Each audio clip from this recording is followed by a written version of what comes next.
ఒక ఆడపిల్ల తండ్రిగా మీ భయాలు మీకుండడం సహజం. కానీ మీ పెంపకం మీద మీకు నమ్మకం లేకపోతే ఎలా మావయ్య గారు? పిల్లల మీద ప్రతి తల్లిదండ్రులకి నమ్మకం ఉంటుంది రుద్రా. కానీ చుట్టూ జరిగే పరిస్థితులు, జనాలు చెప్పుకునే మాటలు మాలో ఉన్న నమ్మకాన్ని చంపేసి భయాన్ని కలిగిస్తాయి. మీ పెద్దమ్మగారు నా కూతురుతో తెల్ల చీర కట్టించి ఇక్కడికెందుకు తీసుకొచ్చారో నీకు తెలీదా? తెలుసు మావయ్య గారు. ఈ విషయాలన్నీ మీకెవరు చెప్పారో తెలియదు, కానీ ఆ చెప్పిన వ్యక్తి మీ మనసులో విషం నింపడానికి చెప్పారు.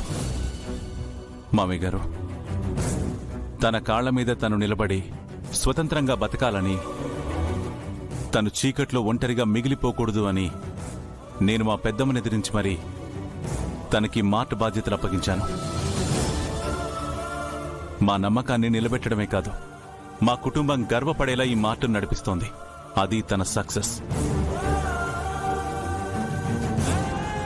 ఇక మీరు చూసింది ఏదైతే ఉందో అది మీ దృష్టిలో తప్పు కావచ్చు, కానీ ప్రమీల భాను జ్ఞాపకాల కోసం ఆరాటపడుతోంది. అందుకే కార్తిక్తో క్లోజ్గా ఉంటుంది. ఎందుకో తెలుసా? భాను చనిపోయిన తర్వాత తన కళ్ళని కార్తిక్కి డొనేట్ చేశాం.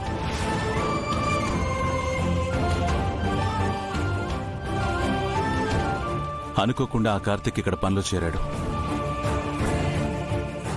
ఈ లోకంలో లేని భానుని ప్రమీల కార్తిక్ కళ్ళలో చూసుకుంటోంది.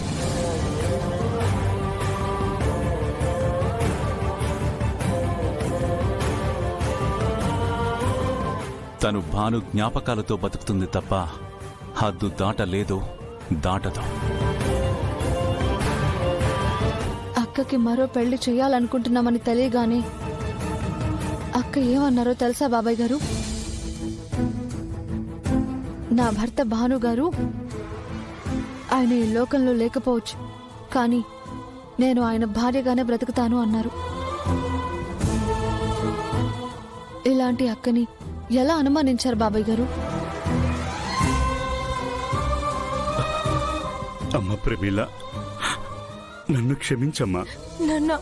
నీ గురించి తెలిసి కూడా ఏవో పిచ్చి భయాలు మనసులో పెట్టుకుని నిన్ను నిందించాను. నన్ను క్షమించమ్మా. అంత మాట అనకండి నాన్న.